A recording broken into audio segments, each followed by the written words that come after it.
नमस्कार सर्वांना. आपण आज इंग्लिश 1.5 हिज फर्स्ट फ्लाईट हा धडा पाहणार आहे. हा धडा लिहिला आहे लिएम ओ फ्लॅरदी, हे त्याचे लेखक आहेत. आणि हिज फर्स्ट फ्लाईट म्हणजे हा जो पक्षी आहे त्या पक्षाचं नाव आहे सीगल. काय नाव आहे? सीगल. हा एक समुद्री पक्षी आहे. त्याच्या संबंधित ही स्टोरी आहे, म्हणजे हा धडा त्यांच्या संबंधित आहे. ठीक आहे. His first flight. The young seagull was alone on his ledge. तर हा जो यंग सीगल आहे पक्षी, छोटा सीगल पक्षी, तर तो होता एका लेजवर, म्हणजे खडकाचं जे टोक असतं त्याला लेज म्हणतात. His two brothers and his sisters had already phloem away the day before. त्याचे दोन भाऊ आणि त्याची बहीण हे ऑलरेडी म्हणजे ते उडून गेले होते. आदल्या दिवशी ते उडून गेले होते, दूर उडून गेले होते. He had been afraid to fly with them. तर त्याला ती भीती वाटत होती. तो त्यांच्यासोबत का नाही गेला? कारण त्याला भीती वाटत होती, उडण्याची भीती वाटत होती.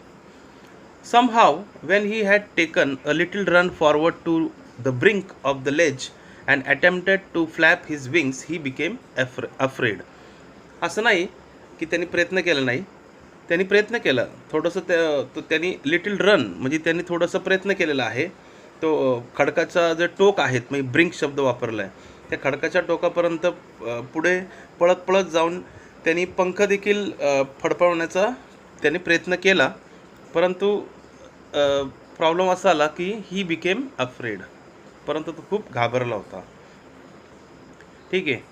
The great expanse of sea stretch down beneath and it was such a long way down, miles down. तर तिथं समुद्र होता, अथांग पसरलेला, म्हणजे ग्रेट एक्सपान्स. तर तो समुद्र होता समोर, आणि त्याच्यासमोर मैलोमैल असा दूर जाणारा असा मार्ग त्याला दिसत होता. त्याचे भाऊ आणि बहीण हे आदल्या दिवशीच उडून गेले होते. He felt certain that his wings would never support him. त्याला पूर्ण खात्री होती की त्याचे जे पंख आहेत त्या पंखांनी त्याला कधीच सपोर्ट नसतं केला, कधीच सहाय्य केले नसतं. म्हणजे स्वतःवर विश्वास नाही, एवढं लक्षात ठेवा. पक्षाला जर स्वतःच्या पंखावर विश्वास नाही, अलग लक्षात. So he bent his head and ran away back to the little hole under the ledge where he slept at night. म्हणून त्यांनी काय केलं? मग तो मागं वळाला. बेंट हिज हेड, त्यांनी मान अशी खाली झुकवली, आणि एक छोटंसं होल होतं त्या खडकाच्या इथं, जिथं त्यांनी तिथं जाऊन तो झोपला रात्री. Even when each of his brothers and sisters, whose wings were far shorter than his own, ran to the brink, flapped their wings, and flew away, he failed to muster up courage to take that plunge which appeared to him so desperate. त्यांना काय सांगायचं आहे की त्याला तर आधीच confidence नव्हता की हे पंख जे आहे म्हणजे मुळीच तो झेप घेऊ शकणार नाही, ही त्याला खात्री पटली होती. आणि तो त्याच्या ते होल होतं त्याच्यामध्ये जाऊन तो तिथं त्यांनी रात्र काढली. त्याचे भाऊ आणि त्याची जी बहीण, छोटी धाकटी बहीण, त्याच्यापेक्षा म्हणजे ते खूप लहान होते. आलं लक्षात? ती लहान होती. ते तेवढं असूनसुद्धा खडकाच्या टोकापर्यंत पळत जाऊन पंख त्यांनी फडफवले. तर त्यांनी प्रयत्न केला आणि ते उडून गेले. मात्र हा सीगल पक्षी जो आहे त्याला भीती होती, म्हणून तो तिथंच राहिला. आलं लक्षात? म्हणजे इच्छा मात्र त्याला होती. म्हणजे इच्छा असून सुद्धा तो जो सीगल पक्षी आहे तो काहीच करू शकला नाही. म्हणजे उडण्याचं मस्टर अप करेज शब्द वापरला ब्लॅकमध्ये बघा, म्हणजे धाडस तो करू शकला नाही. His father and mother had come around calling him shrilly, upbraiding him, threatening to let him starve on his ledge unless he flew away, but for the life of him he could not move. तर काय सांगितलं? त्याचे आईवडील जे आहे ते तिथं आले, त्यांनी सांगितलं की चल बाबा उड. म्हणजे आता ते सांगण्याचा प्रकार जो आहे त्यांचा पक्ष्यांचा, म्हणजे त्याचा शब्द वापरल्यात श्रीली, अपब्रेडिंग, म्हणजे त्यांनी कर्कश आवाज काढला. त्यांनी ओरडलं देखील त्याला की खडकावरून जर त्यांनी उड्डाण घेतले नाही तर काय होईल. तर त्याला स्टार्व करावं लागेल, STARV, स्टार म्हणजे तो उपाशी त्याला राहावं लागेल, असं त्यांनी त्याला थ्रेटनिंग म्हणजे बजावलं देखील. पण साहजिकच जीवाच्या भीतीने तो काय करू शकला नाही, घाबरला होता तो खूप. दॅट वॉज 24 hours एगो. हे ज्या घटना घडल्या ते 24 तासापूर्वी ही घटना घडली. Since then nobody had come near him. कुणी त्याच्यापाशी आलं नव्हतं. The day before, all the day long, he had just watch his parents flying about with him, brothers and sisters. आदल्या दिवशी त्याने काय पाहिलं होतं, तर त्यांनी हे पाहिलं होतं की त्याचे जे भाऊ आहेत, भावंड आहेत, ते त्याचे आईवडिलांसोबत म्हणजे पालकांसोबत त्यांनी पाहिलं की ते काय काय करत होते, उडण्याची प्रॅक्टिस करत होते, त्यांनी प्रयत्न केला होता, बरोबर, हे त्यांनी पाहिलेलं होतं.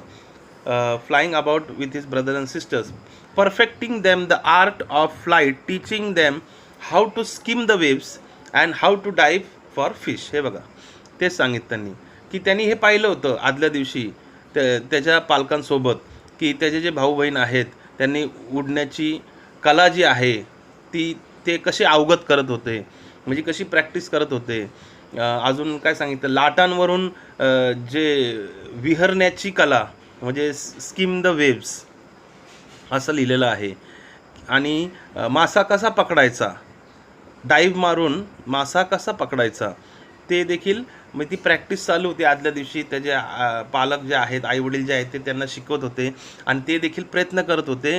आणि लक्षात ठेवा, प्रयत्न केल्यामुळेच ते उडू शकले. एवढेच नाही तर त्याचे जो मोठा भाऊ होता त्याने सांगितलं, बघा कुठं गेले बघा, he had seen his older brother, older म्हणजे मोठा भाऊ, older brother catch his first herring and devour it standing on the rock while his parents circled around raising a proud cackle. हे बघा, त्याचा जो मोठा भाऊ होता, जो सीगल पक्षी आहे, त्यांनी हे देखील पाहिलं होतं की त्याच्या भावाने खडकावर उभे राहून पहिल्यांदाच त्याच्या जीवनामध्ये एक स्पेशल माशाचा उल्लेख केला, हेरिंग. हेरिंग म्हणजे तो हेरिंग मासा आहे. तो हेरिंग मासा त्यांनी कसा पकडला आणि तो एकदम खाऊन पण टाकला, म्हणजे गट्टम करू शकला. डेवोर शब्द त्याचा अर्थ आहे. हे सगळं त्यांनी पाहिलेलं आहे. मात्र हा जो सीगल पक्षी आहे ह्याला भीती आहे, हा काहीच करू शकला नाही आणि हा भुकेला आहे, ह्याला जेवण वगैरे काहीच नाही. आणि त्याचे जे पालक आहेत त्यांनी सीगल पक्षाने हे देखील पाहिलं की त्याचे जे पॅरेंट्स आहेत त्यांनी त्याच्या भोवती गोल फिरून कसं कॅकल म्हणजे तो कलकल आवाज असतो त्या पक्ष्यांचा, तसं करत त्याच्या भावाला त्यांनी शाबासकी देखील दिलेली आहे. हे देखील त्यांनी पाहिलं. All the morning the whole family had walked about a big plateau midway down the opposite cliff taunting him for his cowardice. Cowardice म्हणजे भित्रेपणा. आणि पूर्ण आता सकाळी त्याचे जे सर्व कुटुंब आहेत त्यासमोर उंच जो कडा आहे आणि त्याच्यावर असलेलं मोठं पठार, म्हणजे ते प्लॅटो शब्द वापरलेला आहे आणि कडा म्हणजे क्लिफ शब्द आहे. तर उंच कड्याच्या वर जाऊन आणि तिथं असलेल्या मोठ्या पठारावर ते सगळे हिंडत होते. आणि हा मात्र म्हणजे भीतीमुळे, घाबरल्यामुळे हा तसाच होता. आणि ती लोक सगळी, ते भाऊ बहीण, ते त्याची थट्टा करत होते, त्याला म्हणत होते कावर्डाईस. दिसतो का ब्लॅकमध्ये खाली लिहिलेला शब्द, COWARDICE. कावर्डाईस म्हणजे भित्रेपणा. त्याच्यावर त्याची मज्जा करत होते, थट्टा करत होते. The sun was now ascending the sky, blazing on his ledge that faced the south. He felt the heat because he had not eaten since the previous nightfall. आता सूर्य जो आहे जसं जसं एस्केंडिंग करत होता, म्हणजे जसं जसं वर येऊ लागला तसं दक्षिणेकडचं जे तोंड आहे म्हणजे साऊथ, दक्षिणेकडचे जे तोंड आहे तिथं असलेला एखादा खडक त्यांनी उल्लेख केलेला आहे. तो खडक प्रकाशाने उजळून निघाला.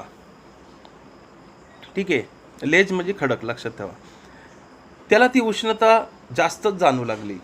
कारण का, आदल्या रात्रीपासून त्याने काहीच खाल्ले नव्हते. आलं लक्षात, त्याच्यामध्ये ताकदच नव्हती. He stepped slowly out to the brink of the ledge and standing on one leg with other leg hidden under his wing he closed one eye then the other and pretending to be falling asleep. ठीक आहे, म्हणजे याचा अर्थ काय की हळूच तो खडकाच्या टोकापाशी आला आणि त्यांनी काय केलं, एका पायावर उभे राहून वन लेग दिसतो का शब्द, उभं राहून दुसरा पाय आपल्या पंखाखाली त्यांनी घेतला आणि एक एक करून काय केले, त्याचे डोळे बंद केले, क्लोज केले, त्यांनी डोळे मिटले आणि त्यांनी असं दाखवलं, म्हणजे झोपेचं त्यांनी सोंग घेतलंय, pretending to be falling asleep. आलं लक्षात. Still they took no notice of him. He saw his two brothers and his sisters lying on the plateau, dozing with their heads sunk into their necks. तर काय सांगितलं होतं, तरी देखील एवढं सगळं त्यांनी केलं, म्हणजे झोपेचं सोंग वगैरे दाखवलं त्यांनी, तरी देखील त्याचे घरचे जे आहेत त्या घरच्यांपैकी कुणी त्याची दखल घेतली नाही. त्याचे दोघे भाऊ आणि बहीण हे त्यांचं डोकं मानेत खुपसून, संक शब्द वापरलेला आहे, मानेत खुपसून पठारावर ते मस्त एकदम डुलक्या खात पडले होते. आणि त्यांचे वडील काय करत होते, his father was preening the feathers on his white back. आणि त्यांचे वडील जे आहेत ते त्यांचे जे पिसा आहेत, पांढरी शुभ्र आपली जी पिसा आहेत त्यांची, ती नीटनेटके करत होते, म्हणजे फ्रेंचिंग म्हणजे नीटनेटके करणे. तर त्या कामामध्ये त्यांचे वडील गुंतले होते आणि त्याचे भाऊ जे आहेत ते काय करत होते ते मी सांगितलं तुम्हाला. मग अशी त्यांची कृती चालू होत्या आणि तो काय करत होता, तो काहीच करू शकत नव्हता, तो आपलं काहीतरी प्रिटेंड करत होता. ठीक आहे. Only his mother was looking at him. फक्त एकच व्यक्ती त्याच्याकडे पाहत होती, ती म्हणजे त्याची आई. She was standing on the little high hump on the plateau, her white breast thrust forward. Now and again she tore a big piece of fish that lay at her feet and scraped him each side of her beak on the rock. तर त्याची आई जी आहे त्या आईचं फक्त लक्ष त्याच्याकडे होते. तर तिने काय केलं, ती कुठं होती, पठाराच्या एका हंपवर, हंप म्हणजे असा उंचवटा असतो त्याच्यावरती होती आणि ती आपले पांढरं शुभ्र छाती पुढे करून, म्हणजे व्हाईट ब्रेस्ट असं पुढे काढून ती अशी उभी होती आणि काय करत होती, अशी पुन्हा ती पायाशी पडलेला एखादा मासा आहे त्याचा तुकडा, माशाचा तुकडा ती काय करायची, अधूनमधून ती हे करायची, स्क्रॅप करायची म्हणजे फाडायची आणि मग ती आपली चोच जी आहे त्या चोचेने सर्व बाजूने खडकावरती अशी मारायची, म्हणजे तासायची. कळलं का, म्हणजे असं काम ती करत आहे असं ती दर्शवत होती तिच्या मुलाला. आणि पुढं, the sight of the food maddened him, how he loved to tear food that way, scraping his beak now and again to whet it. आता हे सगळं पाहत होता तो सीगल पक्षी. आलं लक्षात. आणि त्याला लागलेली आहे खूप भूक, मॅडन झालाय. मॅडन म्हणजे ते काय, तिथं मॅडन म्हणजे तो, त्याला खूप भूक लागलेली आहे, खुळावलाय. आणि ते अन्न पाहून, म्हणजे आई जे अन्न खात होती त्या माशाला ती फाडत होती आणि ती खात होती, ते अन्न पाहून तो मॅडन झाला.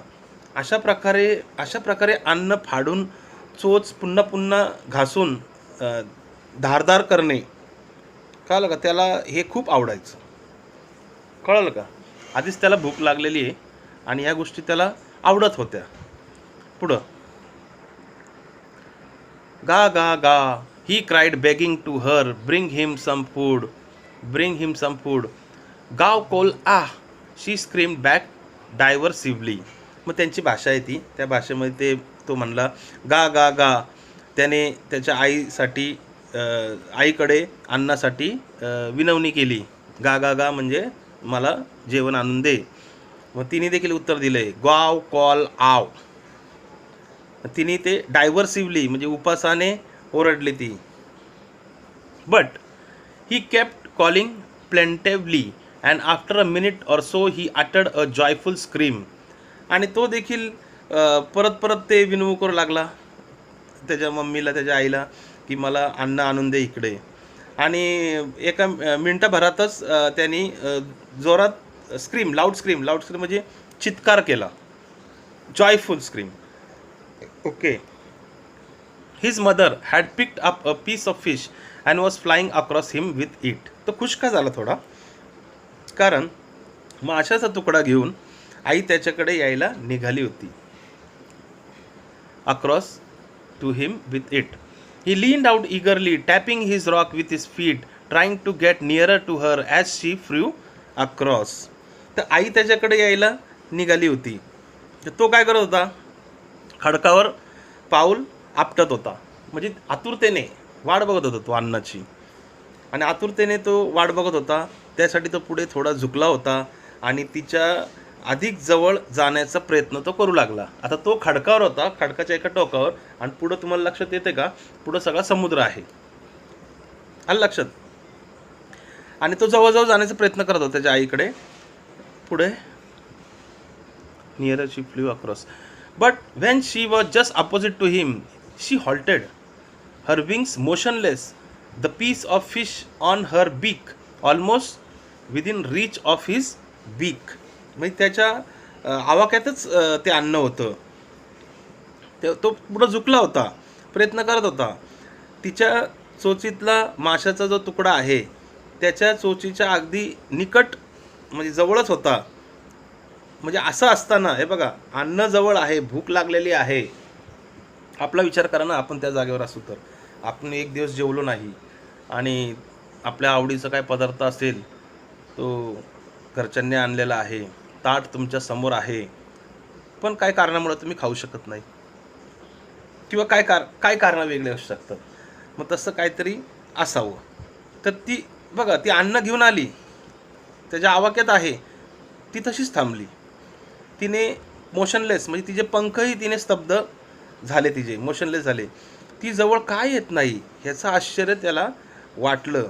आणि नंतर मग काय झालं हे बघा, the piece of fish in her beak almost reach with his beak, he waited a moment in surprise. हे काय आश्चर्यचकित झाला, wondering why she did not come nearer to him, का आली नाही आई जवळ घेऊन तो माशाचा तुकडा. And the maddened by hunger he dived at the fish. आणि अखेरीस लक्षात ठेवा, तो भुकेने खूप व्याकुळ झालेला आहे. तो ज्या गोष्टीला भीत होता तीच गोष्ट त्यांनी केली. काय केली, maddened by hunger the dived at the fish. तो माशाकडे त्यांनी झेप घेतली. लक्षात ठेवा, झेप घेतल्यानंतर काय झालंय, अन्न काही करू शकतो आपल्या हातून, भूक. With a loud scream he fell outwards and downwards into the space. Then a monstrous terror seized him and his heart stood still. आणि अखेरीस त्यांनी झेप घेतली. कशासाठी झेप घेतली, ती अन्नासाठी. आलं लक्षात, कारण तो भुकेने व्याकुळ होता. आणि जशी त्यांनी झेप घेतली माशाच्या दिशेने, मोठा चित्कार केला त्याने, मोठा आवाज केला, आणि तो अखेरीस बाहेरच्या दिशेला हवेत ॲटोमॅटिकली झेपावला. आणि एक झेपवल्यानंतर बघा, तो आधीच घाबरत होता उडण्यासाठी, म्हणजे किती भीती वाटत असेल. आणि अखेरीस ते काम झालेलं आहे, तो हवेत गेलेला आहे. स्पेस म्हणजे तो हवेत गेलेला आहे.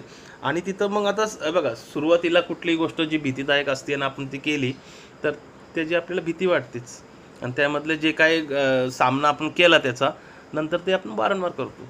कुठलंही उदाहरण देता येईल ह्याला, की सायकल शिकणे असेल, गाडी शिकणे असेल, कुठलंही असेल. म्हणजे सुरुवातीला आपल्याला भीती वाटते, नंतर जेव्हा आपण स्वतःहून सायकल चालवतो तर त्यातल्या डिफिकल्टीज आपल्याला कळतात. म्हणजे एकदा का चालवली सायकल, दोनदा चालवली, म्हणजे आपली ती भीती नाहीशी होती आणि आपण स्वतंत्रपणे चालू शकतो.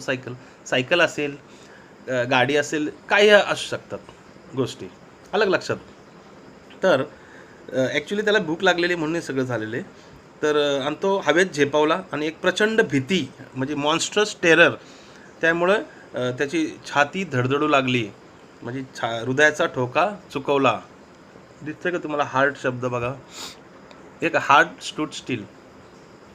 He could here nothing but it only lasted a minute. त्याला काहीच ऐकू आलं नाही, कारण हवा खूप जोरात होती. 1 मिनिटभर म्हणजे ते कदाचित ते वातावरण असेल तो म्हणतोय, the next moment he felt his wing spread outwards, the wing rushed into his breast feathers. मग पुढं काय झालं की भीती तर होती, क्षणभर तो काय झाला एकदम सुन्न झाला. पण पुढच्याच मिनिटला म्हणजे पुढच्या क्षणी त्याला असं जाणवले की काय होतंय, की त्याचे पंख जे आहेत ते हवेत पसरले आहेत. म्हणजे जी गोष्ट त्याला भीती वाटत होती ती झालेली आहे, त्यांनी ती केलेली आहे, त्याचं पाठांतर झालेलं आहे. विद्यार्थी दशेत सांगतोय मी तुम्हाला की खूप भीती वाटत होती, मला हे पाठांतर होईल का, एवढं मोठं उत्तर आहे, एक पेजचं पाठ होईल का. पण त्यांनी प्रयत्न केला, हुक और क्रूक कशाने त्यांनी प्रयत्न केला. आणि अखेरीस त्याला असं कळालं की 1 दिवसानंतर 2 दिवसानंतर त्याचं पाठांतर झालेलं आहे. तो आनंद किती मोठा आहे लक्षात ठेवा. तर अखेरीस त्याला असं जाणवलं की त्याचे पंख हवेत पसरले आहेत, त्याच्या छातीवरील पिसांमध्ये, पोटाखाली आणि त्याच्या पंखाखाली सारे वारे जे आहे ते भरलेले आहे असं सांगतात ते. ही कुठं गेलं ते, the wind rust against his breast feathers and under his stomach and against his wings. He could feel the tips of his wings cutting through the air. He was not falling headlong now. आता तो म्हणतात की कपाळमोक्ष होण्याची त्याची स्थिती नव्हती, त्याच्या पंखांच्या टोकांना वारा छेदत होता असं त्याला सर्व जाणवत होतं. तो हळूहळू हवेत आता तरंगू लागला. ही वॉज सोरिंग म्हणजे तरंगणे. Gradually downwards and outwards. तर तो खालीवर होऊन त्याला कॉन्फिडन्स आला, त्याच्या पंखावर त्याला आता आत्मविश्वास आलेला आहे. He was no longer afraid. तो अजिबात घाबरत नव्हता आता. But he felt a bit dizzy. मात्र त्याला थोडं चक्कर सारखं असं काहीतरी होऊ लागलं. त्याचं कारण पण आहे, कारण रात्रीपासून तो काही जेवला नव्हता. Then he flapped his wings once and he soared upwards. गा गा गा गा अँड गाव लो आ his mother swift past him. आणि नंतर मग त्यांचं बोलणं सुरू झालं बघा, त्यांचं ते गा गा गाचं. मग त्याने आपले पंख फडफवले आणि वर झेप घेतली. गा गा गा गा गा. आणि मग ग्वाव कॉल आ. पंखांची फडफडाट करीत त्याची आई देखील त्याला काय ना काय प्रतिसाद देऊ लागली. ती देखील त्याकडे झेपावली. ओके. त्यानेही असाच आवाज करीत तिला देखील प्रतिसाद दिला. ओके, पुढं बघू आपण. नाही, फादरचं राहिलं आपलं. Then his father flew over him screaming. He saw his 2 brothers and his sisters flying around him, curveting and banking and soaring and diving. आता तर त्याचे वडील जे आहेत ते देखील आकाशात झेपावले. त्यांनी तसंच आवाज करीत त्यांना प्रतिसाद दिला. सर्वांचा आवाज येऊ लागला तिथं. त्याच्या भोवती सगळे घिरट्या घालू लागले. मग त्याचे भाऊ जे आहेत, दोन्ही भाऊ आणि बहीण, त्यांनीही आकाशात झेप घेतली आणि त्याच्या भोवती असे गोल गोल गोल हवेत फिरू लागले. आणि तेच त्यांनी सांगितलेलं आहे की ते इकडून तिकडून म्हणजे खालीवर असे कर्तब दाखवू लागले, विहर करू लागले. हे बघा, हा तो पक्षी आहे. Then he completely forgot that he had not always able to flight. नंतर तो पूर्णपणे विसरून गेला की आपण कधीतरी घाबरत होतो, आता आपल्याला उडायला यायला लागलेले. And commanded himself to dive and soar and curve shriekingly shrilly. आणि त्याला पूर्ण आता खात्री झाली की आपण डाईव्ह करू शकतो, आकाशात झेप घेऊ शकतो, कर्व मारू शकतो म्हणजे वळण घेऊ शकतो. ठीक आहे. He was near the sea now, flying straight over it, facing straight over the storm. आता आपलं उडता येत होतं, त्याला पूर्ण खात्री झालेली आहे. आता तो समुद्राच्या जवळ येऊन पोचला होता. समुद्राचा जो पृष्ठभाग आहे त्याशी तो समांतर वर सरळ रेषेत तो उडत होता. आणि त्या दिशेने त्यांनी झेप देखील अगोदरच घेतलेली होती. आणि खाली काय पसरलं होतं सांगतात बघा, एक minute. He saw the vast green sea beneath, with the little ridges moving over it, and he turned his beak sideways and caused amusedly. कळलं का? मग ते म्हणतात की तिथं खाली जे आहे तिथं समुद्राच्या इथं पसरलेला हिरवगार असा म्हणजे तो विशाल सागर होता. आणि त्यातून जे लहान लहान डोकावणारे असे जे रिजेस म्हणजे सुळके कळलं का, टोकदार, ते त्याला दिसत होते. आणि त्याची चोच जी आहे तो वळवून ते म्हणजे आनंदाने तो आनंद झालेला आहे, चित्कार केला त्याने. त्याचे आईवडील जे आहे, his parents and his brothers and sisters had landed on the green flooring ahead on him. तर त्याचे जे आईवडील आणि भावंडे आहेत ते त्याच्या अगोदरच त्या हिरवेगार पृष्ठभागावर ते उतरले होते. दे वर बेक्वाईंग टू हिम कॉलिंग श्रीली. आणि ते आवाज करत होते, कलकल करत होते की, आणि खुणा देखील करत होते, त्याला बोलत होते की ये तू पण इकडे ये. He dropped his legs to stand on the green sea. अखेरीस मग त्यांनी पाय अलगदपणे ते हिरव्या समुद्रावर उतरण्याचा त्यांनी प्रयत्न केला. त्यासाठी पाय असं म्हणजे जसं विमान लँड करताना पहिले ते काय तर म्हणतात, विमानाची चाकं कशी टच होतात, तसं त्याचे पाय असे त्यांनी खोलले आणि आता तो लँड करणार आहे त्या हिरवेगार समुद्रात. His legs sank into. He screamed with fright and attempted to rise against flapping his wings. उडणं हा एक पहिला अनुभव. आता उतरणं खाली हा दुसरा अनुभव. इथं देखील भीती वाटली त्याला, भीती वाटली आणि त्याला असं भीती वाटली की तो पाण्यामध्ये बुडतोय की काय. तो घाबरून तो ओरडला आणि पंख फडफडीत पुन्हा वर तो उडाला. मात्र आता काय झालं होतं की बघा, he was tired and weak with hunger. He could not rise, exhausted by the strange exercise. His feet sank into the green sea. आणि अखेरीस त्याला भूक तर खूप लागली होती, तो अशक्त देखील झाला होता. आणि हा वेगळ्या प्रकारचा व्यायाम जो आहे तो करून तो थकला देखील होता. आणि त्यामुळे त्याला परत पुन्हा उडता येईना. आणि अखेरीस काय झालं मग, हिरव्याच्या समुद्रात त्याचे पाय शिरले आणि पुढं काय झालं, and then his belly touched it and he sank no farther. He was floating on it and around him his family was screaming, praising him, and their beaks were offering him scraps of dogfish. त्याचे पाय हिरव्या समुद्रात शिरले आणि मग तो खाली बुडाला नाही देखील त्यावेळेस. आता तो तरंगू देखील लागला पाण्यात. आणि त्याचे जे फॅमिली आहे, कुटुंब जे आहे त्याच्या भोवती कलकल करत होते, म्हणजे कौतुक करत होते त्याचे. आणि चोचीतून त्याला सर्व म्हणजे भाऊ बहीण आई वडील हे सगळे त्यांच्या चोचीतून त्याला ते भरवू लागले. स्पेशल नाव दिले बघा, डॉगफिश माशाचा तुकडा ते भरवू लागले. आणि ही होती अशी त्याची पहिली भरारी, हिज फर्स्ट फ्लाईट. कोणाची? सीगल पक्षाची. अशा पद्धतीने हा होता धडा, हिज फर्स्ट फ्लाईट आहेत लिएम ओ फ्लॅरदी. आलं लक्षात? अशा पद्धतीने हा धडा आपला झालेला आहे. सुंदर धडा आहे, काळजी घ्या सर्वांनी.